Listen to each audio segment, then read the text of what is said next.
Yes, you can absolutely paint your kitchen cabinets with just a brush and a roller and still get professional results if you use the right prep, the right products, and you follow these steps. Now, I've painted well over 100 kitchens using both methods, spraying and brushing and rolling, and what I learned is that the process matters more than the tools. Now, the first thing I like to do is remove all of the doors and drawers, but before I do that, I number them using some tape. And personally, what I do is I use numbers for the doors and letters for the drawers. Now, this process is important because it'll make it stress-free later on when you're putting everything back and you don't have to guess which door goes to what frame. The next step is cleaning, and this step matters more than people might think. Kitchens are covered in grease, oils, residue, dirt, you name it. Use a good degreaser and clean every surface thoroughly. If you skip this step, your paint will definitely fail. Now, personally, I like to use Dawn dish soap or spray 9 combined with a green Brillo pad and a microfiber cloth, and that usually does the trick. Now, if you really want to speed things up, I suggest you get this little drill attachment. This thing is a beast. And don't worry, as always, I will link all of the products that I use in the description box, so make sure you check that out too. Now, after degreasing everything, I like to wipe everything with a damp microfiber cloth just to get rid of all of the debris. And for any hard to reach places, I use this little metal hook. And this thing is perfect to get into all of those little creases and crevices. Now, after everything is clean and dry, it's time to sand. I use a 220 grit sandpaper, either with a palm sander or a sanding sponge. And you're not trying to remove the old finish. You're just trying to scuff sand everything to knock down the gloss and give the paint something to grip onto. This is called a mechanical bond. See, what I like to do is add a soft interface pad to my palm sander. That little bit of cushion makes it much easier to sand bevels, edges, and details without cutting into or flattening the profile. Now, if you look at this door right here, you can see that we only took off the gloss. We didn't go all the way to the bare wood, and that's all you need.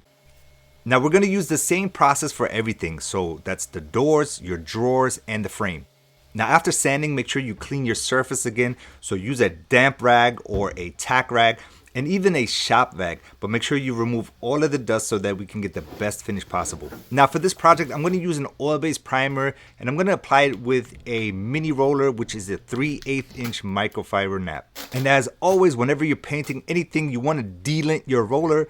I'm just using some masking tape, and I'm going to swipe this back and forth a couple of times.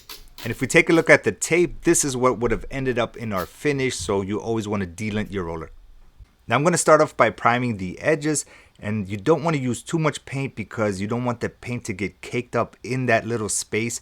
These are floater doors, so you want to make sure that they are still able to move. The environment in your kitchen will cause them to expand and move around, so you don't want them to get stuck because that can cause cracking.